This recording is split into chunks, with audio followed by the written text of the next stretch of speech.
Hello everyone, myself Komal Bhatti, and in this video we are going to discuss about neurotransmitters. It is the third part of nervous system. So what basically is neurotransmitter? Neurotransmitter, these are the chemical transmitters, or we can say chemical messengers released by neurons to stimulate neighboring neurons or muscle or gland cells. That means neurotransmitter क्या है? Neurotransmitter ऐसे chemical transmitter means transmitter है, इसका मतलब वो transport कर रहे हैं किसी चीज को, और किसको ट्रांसपोर्ट कर रहे हैं? किसी तरीका का एक केमिकल है जिसको ये ट्रांसपोर्ट कर रहे हैं. That's are we are saying neurotransmitter is chemical neurotransmitter. और केमिकल मैसेंजर ट्रांसमिट कर रहा है और न्यूरॉन्स है वो, तो ऑब्वियस है कि वो एक मैसेज कैरी कर रहा है अपने में, इसलिए हम इसको केमिकल मैसेंजर भी बोल सकते हैं. और इस केमिकल मैसेंजर को कौन रिलीज करवा रहा है? न्यूरॉन्स रिलीज करवा रहे हैं. न्यूरॉन्स क्यों रिलीज करवा रहे हैं? न्यूरॉन इसीलिए रिलीज करवा रहे हैं क्योंकि एक न्यूरॉन और दूसरे न्यूरॉन के बीच में क्या रहता है? गैप आपस में रहता है, इसीलिए न्यूरॉन्स डायरेक्ट कम्युनिकेशन आपस में नहीं कर पाते हैं. इसीलिए न्यूरोट्रांसमीटर्स की हेल्प पड़ती है उस मैसेज को ट्रांसफर करवाने के लिए from one neuron to the neighbouring और द नेक्स्ट न्यूरॉन. तो न्यूरोट्रांसमीटर ने क्या करा? न्यूरॉन्स ने रिलीज करवाया इन न्यूरोट्रांसमीटर्स को, और ये न्यूरोट्रांसमीटर रिलीज होने के बाद में ये स्टिम्युलेट करते हैं नेबरिंग न्यूरॉन्स को. नेबरिंग न्यूरॉन्स वो न्यूरॉन भी हो सकता है या फिर वो कोई मसल ग्लैंड सेल्स भी हो सकते हैं. इनकी वजह से क्या हुआ? स्टिमुलेट होने की वजह से thus allowing impulses to be passed from one cell to the next throughout the nervous system. इनके स्टिमुलेट होने की वजह से न्यूरोट्रांसमीटर्स के ये क्या होता है? इम्पल्सेस पास होते हैं from one neuron to the next neuron, और ऐसे ही ये चेन चलती रहती है throughout the nervous system. इसी को, जिसने इम्पल्सेस को स्टिमुलेट करवाया और मैसेज को पहुंचाने में हेल्प करी, इसी को हम क्या कहते हैं? न्यूरोट्रांसमीटर्स कैसे कहते हैं. तो classification of, if we talk about classification, so classification, these are divided into two types depending on the chemical nature and depending on their functioning. If we talk about the chemical nature, neurotransmitters are divided into three types: amino acids, amines, and others. And if we talk about the neurotransmitter classification depending on their functions, these are divided into excitatory neurotransmitter and inhibitory neurotransmitter. So chemical nature, amino acids. So amino acids, these are the types of neurotransmitters which are involved in the fast synaptic transmission and are inhibitory and excitatory. तो ये जितना भी fast synaptic transmission होता है उसके लिए responsible कौन से ट्रांसमीटर्स होते हैं? न्यूरोट्रांसमीटर्स होते हैं, एमिनो एसिड्स होते हैं, और ये दोनों तरीके के फंक्शनिंग को परफॉर्म करते हैं, ईदर इनहिबिटरी और excitatory. Examples of amino acids are amino acid neurotransmitters are GABA, glycine, glutamate, and aspartate. Amines neurotransmitter, these are the modified form of the amino acids, and these amines work in the slow synaptic transmission and are inhibitory and excitatory in action as amino acids. And the examples of amines are non-adrenaline, adrenaline, dopamine, and serotonin. Others जो ना amino acids हैं, ना fully वो amino acids हैं, ना amines है, वो others category में आ जाते हैं न्यूरोट्रांसमीटर्स की. So one which do not fit in any of these categories, उनको अदर्स कैटेगरी में डाला गया है, like acetylcholine and nitric oxide. So these are, it was the classification based on the chemical nature of the neurotransmitters. Now second classification is depending on the nature of the neurotransmitters. तो neurotransmitter दो तरीके के हो सकते हैं, या तो ऐसे न्यूरोट्रांसमीटर्स हो जो कि मैसेज को पहुंचा के किसी भी चीज़ को एक्टिवेट करवाने के लिए रिस्पॉन्सिबल हैं, और दूसरे ऐसे न्यूरोट्रांसमीटर्स जो कि मैसेज तो वो पहुंचाने में हेल्प कर रहे हैं बट किसी एक्टिविटी को इनहिबिट करवाने के लिए उन न्यूरोट्रांसमीटर्स का रिलीज हुआ है. तो इन्हीं दो कैटेगरीज के अकॉर्डिंग न्यूरोट्रांसमीटर का डिवीजन हुआ है, excitatory neurotransmitter and inhibitory neurotransmitter. Excitatory से ही क्लियर है कि ऐसे न्यूरोट्रांसमीटर्स जो कि क्या करेंगे? एक्साइटेशन कराएंगे, मींस एक्टिव करवाएंगे किसी चीज को, किसी भी रिस्पॉन्स को.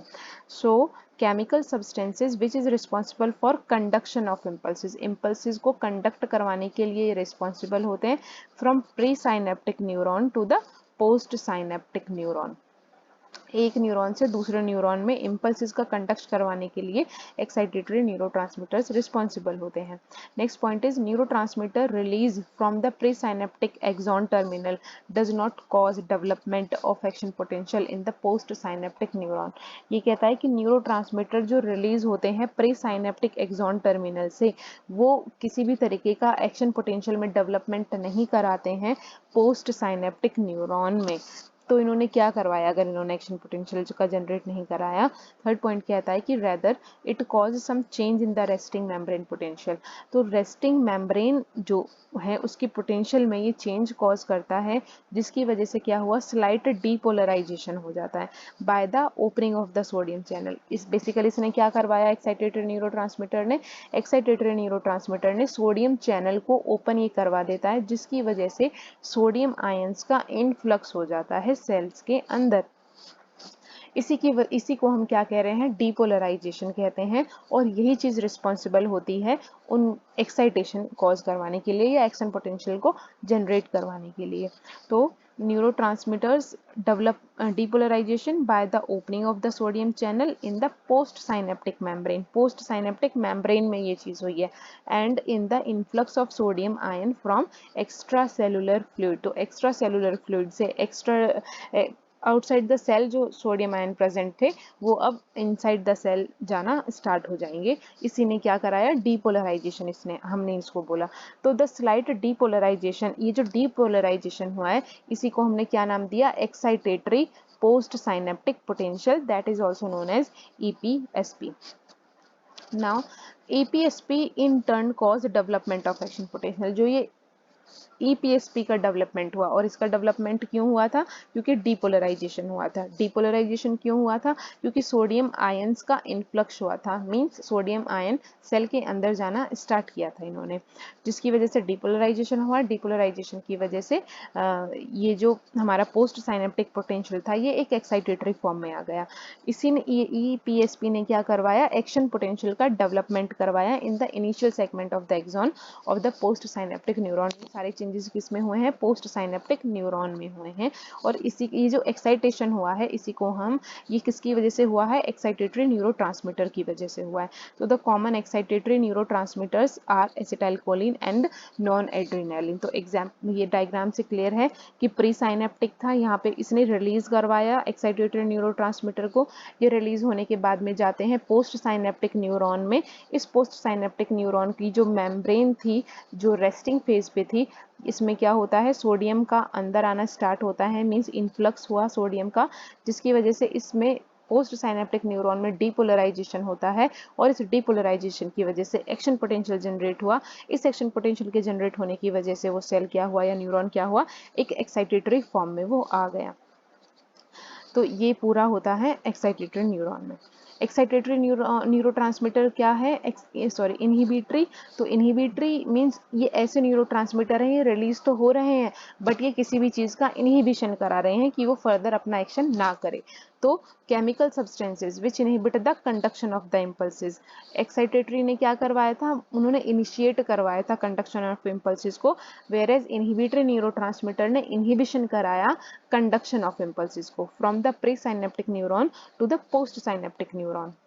Next, when it is released from the presynaptic axon terminal due to the arrival of the action potential, it causes opening of the potassium channel in the postsynaptic membrane and efflux of the potassium channel। Excitatory में क्या हो रहा था, sodium का influx हो रहा था, action depolarisation हुआ था और उसकी वजह से एक्शन पोटेंशियल जनरेट हुआ था। इनहिबिटरी में क्या हो रहा है कि प्री साइनेप्टिक एक्सॉन टर्मिनल में क्या हुआ था, अराइवल होता है एक्शन पोटेंशियल का, जिसकी वजह से क्या हुआ, पोटेशियम चैनल की ओपनिंग हो जाती है, ओपन वो हो जाते हैं। पोटेशियम चैनल ओपन होने की वजह से इफ्लक्स हो जाता है, मींस इंटरनल जितने भी इन द सेल जितने भी पोटेशियम आयंस प्रेजेंट थे अब वो आउटसाइड द सेल आना स्टार्ट हो जाएंगे। इस आउटसाइड द सेल के आने की वजह से ही वो क्या होगा, इनहिबिटरी स्टेट में वो चला जाएगा। So this leads to the hyperpolarization. उसमें डीपोलराइजेशन हो रहा था और यहाँ पे हाइपरपोलराइजेशन हो रहा था, which is called the inhibitory post synaptic potential.